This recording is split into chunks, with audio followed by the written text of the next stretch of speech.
was a train for summer visitors. It was his special train. Many people came year after year just to see him. He always pulled it, even if he felt poorly. I mustn't disappoint my friends, he would say. That would never suit his grace. The morning run gave no trouble. He took his passengers up the line and stopped anywhere they wanted. He and his driver knew all the best places for picnics. Beep, beep, beep, he whistled as they waved goodbye. Please don't be late when I come back. We might miss the boat, and that would never do.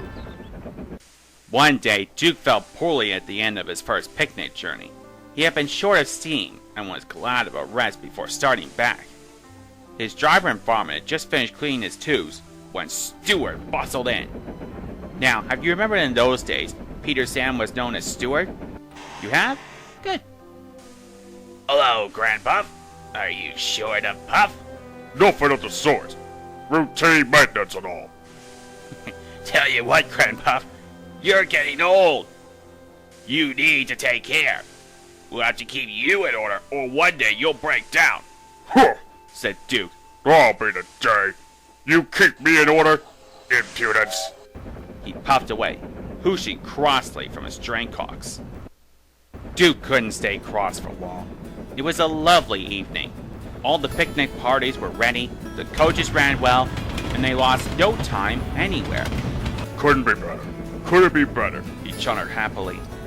They began to climb. The work was harder, but Duke didn't mind. I've plenty of steam, he panted. We'll be up in a couple of puffs. He needed more than that, though. His puffs changed to wheezes. It's not so easy. It's not so easy. My old valves would start blowing now. But I'll manage. I'll manage. But the leaks became worse, and soon was whooshing hoarsely with escaping steam. Duke's driver examined him carefully at the next station, while the guard went to telephone.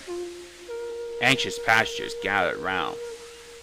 2 inches are coming, the guard reported. With luck, we'll be away in 15 minutes. You'll easily catch your boat. Falcon buffered up in front. Poor old Grandpuff, he hooshed importantly. What a shame, you've broken down. Peep, peep, pip, peep.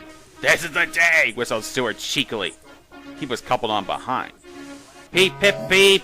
Are you ready? Whistled Falcon. Peep, peep, peep. Yes, I am, replied Stuart, and away they went.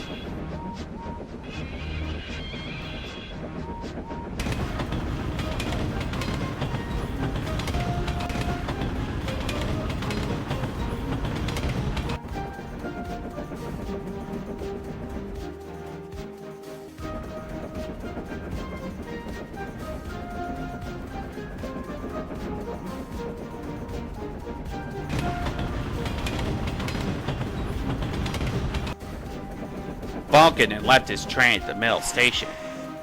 When they arrived there, the cavalcade split up. Falcon went down to the port with Duke's picnic, while Stuart headed Falcon's train with Duke coupled behind. Stuart was excited. Fancy me rescuing Grandpa.